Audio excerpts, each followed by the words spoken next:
अच्छा पिलामाने समस्ते भलरे अछ तो? कोरोना महामारी निमंते समस्ते घरे भलरे था किंतु सेथिप्रति आमे सावधानता अवलंबन करिबा।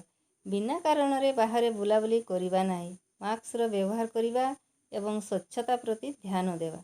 पिलामाने घरे रही पाठ पढ़ुछ तो? पाठ पढ़ा समय व्यतीत अन्य समय कौन करुछ? गुरुमा बगीचारे गछ लगाउछु। अच्छा बहुत भल। बगीचारे कौन गछ लगाइछ? बाइगण, भेंडी, लाउ, फूल गछ। हो बगीचारे बहुत फूल फुटिछि। कौन फूल फुटिछि? मंदार, टगर, गोलाप। समस्तक बाड़ीरे ताहले फूल फुटिछि। हो आजी ताहले आमे फूल कविताटी पढ़िबा। ଏହି ଫୁଲ କବିତାଟି ଲେଖିଛନ୍ତି କବି ପଣ୍ଡିତ ମୃତ୍ୟୁଞ୍ଜୟ ରଥ। 1882 ମସିହା ମଇ ମାସ 14 ତାରିଖରେ ପୁରୀ ଜିଲ୍ଲାରେ ଜନ୍ମଗ୍ରହଣ କରିଥିଲେ। ସେ 1924 ମସିହାରେ ମୃତ୍ୟୁବରଣ କରିଥିଲେ। ସେ ସ୍ୱଳ୍ପକାଳ ଜୀବନ ମଧ୍ୟରେ ଅନେକ ପୁସ୍ତକ ରଚନା କରିଥିଲେ। ସେହି ପୁସ୍ତକ ଗୁଡ଼ିକ ହେଉଛି ବେଣୀ ସଂହାର, ମୁଦ୍ରା ରାକ୍ଷସ, ସାରଳା ରଚିତ ଇତ୍ୟାଦି। ସଂସ୍କୃତ ନାଟକକୁ ସରଳ ଓଡ଼ିଆରେ ଅନୁବାଦ କରିଥିଲେ।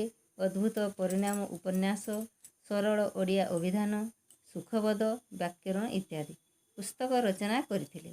ତାଙ୍କର ଏହି ସବୁ ଅବଦାନ ପାଇଁ ତାଙ୍କୁ ବାଣୀଭୂଷଣ ଉପାଧି କରାଯାଇଥିଲା। ପଦ୍ୟର ପୃଷ୍ଠଭୂମି ବିଷୟରେ ଆଲୋଚନା କରିବା। ଭଗବାନଙ୍କର ଏହି ସୃଷ୍ଟି ସୁନ୍ଦର ଓ ମହତ୍ତ୍ୱପୂର୍ଣ୍ଣ।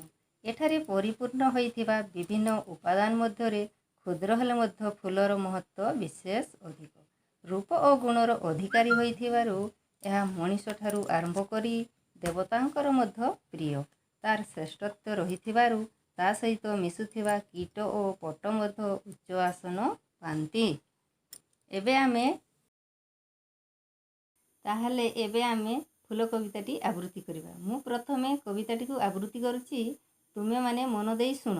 ତାପରେ ଆମେ ସମସ୍ତେ କବିତାଟିକୁ ଆବୃତ୍ତି କରିବା।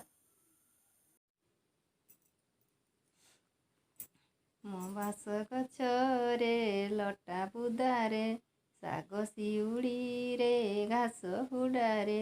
ମୋ ବାସ ଗଛରେ ଲଟା ବୁଦାରେ, ଶାଗ ଶିଉଳିରେ ଘାସ ହୁଡ଼ାରେ।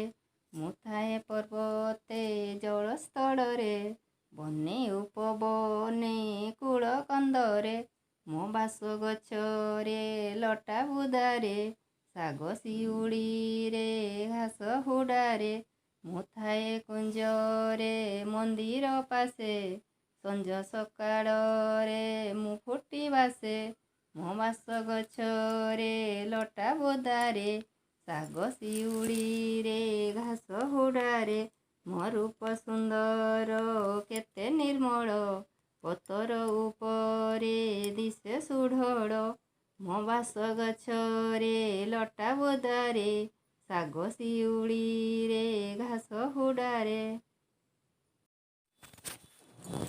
ମୋ ବାସ ଗଛରେ ଲଟା ବୁଦାରେ, ଶାଗ ଶିଉଳିରେ ଘାସ ହୁଡ଼ାରେ। ଫୁଲଟି କହୁଛି ଯେ ତାର ବାସସ୍ଥାନ ଗଛରେ, ଲଟା ବୁଦାରେ, ଶାଗ ଶିଉଳିରେ, ଘାସ ହୁଡ଼ା ପ୍ରଭୃତିରେ ରହିଥାଏ। ମୁଁ ଥାଏ ପର୍ବତେ ଜଳସ୍ଥଳରେ, ବନେ ଉପବନେ କୂଳ କନ୍ଦରେ। ଫୁଲ ପୁନଶ୍ଚ କହିଛି ଯେ ମୁଁ ଜଳ, ସ୍ଥଳ, ପର୍ବତ, ବନ, ଉପବନରେ, ନଦୀ କୂଳରେ ଥିବା ବୃକ୍ଷରାଜିରେ ଓ ପର୍ବତ ଗୁମ୍ଫାରେ ଥାଏ। ପିଲାମାନେ ବୁଝିଲ? ଆଉ ଦେଖ, ମୁଁ ଥାଏ କୁଞ୍ଜରେ ମନ୍ଦିର ପାଶେ, ସଞ୍ଜ ସକାଳରେ ମୁଁ ଫୁଟି ବାସେ। ଫୁଲ କହିଛି ମୁଁ ମନ୍ଦିର ପାଖରେ ଓ କୁଞ୍ଜରେ ରହିଥାଏ। ସଞ୍ଜ ସକାଳରେ ମୁଁ ଫୁଟି ନିଜ ବାସନାରେ ଚାରିଆଡ଼େ ମହକାଇ ଦିଏ। ମୋ ରୂପ ସୁନ୍ଦର କେତେ ନିର୍ମଳ, ପତର ଉପରେ ଦିଶେ ସୁଢଳ। ମୋ ରୂପ ବେଶ ସୁନ୍ଦର ଓ ନିର୍ମଳ, ପତ୍ର ଉପରେ ତାହା ଆହୁରି ସୁନ୍ଦର ଦିଶେ। ଆଜି ଆମେ ଏତିକି ପଢ଼ିବା। ପରବର୍ତ୍ତୀ ପିରିୟଡ଼ରେ ପଢ଼ିବା। ମୁଁ କିଛି ପ୍ରଶ୍ନ ଦେଉଛି, ସେ ପ୍ରଶ୍ନର ଉତ୍ତର ସବୁ କରିବ।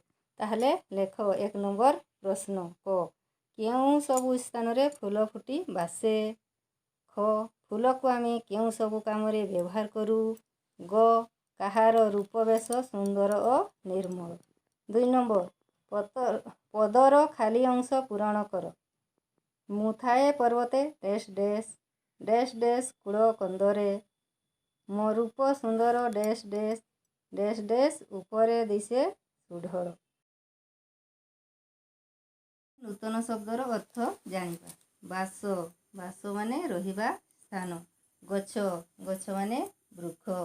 ପର୍ବତ, ପର୍ବତ ଅର୍ଥ ହେଉଛି ପାହାଡ଼। ଜଳ, ଜଳର ଅର୍ଥ ହେଉଛି ପାଣି। ସ୍ଥଳ, ସ୍ଥଳ ହେଉଛି ଏଇ ଯେଉଁ ଆମେ ରହୁଛୁ ସ୍ଥଳ ଭାଗ। ବନ, ବନ ଅର୍ଥ ବଣ। କୂଳ, କୂଳ ଅର୍ଥ ହେଉଛି ନଦୀ କୂଳ। କନ୍ଦର ମାନେ ଗୁମ୍ଫା। କୁଞ୍ଜ, ଫୁଲ ବଗିଚାରେ ଲଟାଳିଆ ଫୁଲ ଗଛ ଗୁଡ଼ିକ କୁଡ଼ିଆ ଭଳି ସଜା ଯାଇଥିବା ସ୍ଥାନ। ମନ୍ଦିର, ମନ୍ଦିର ଅର୍ଥ ହେଉଛି ଦେବାଳୟ।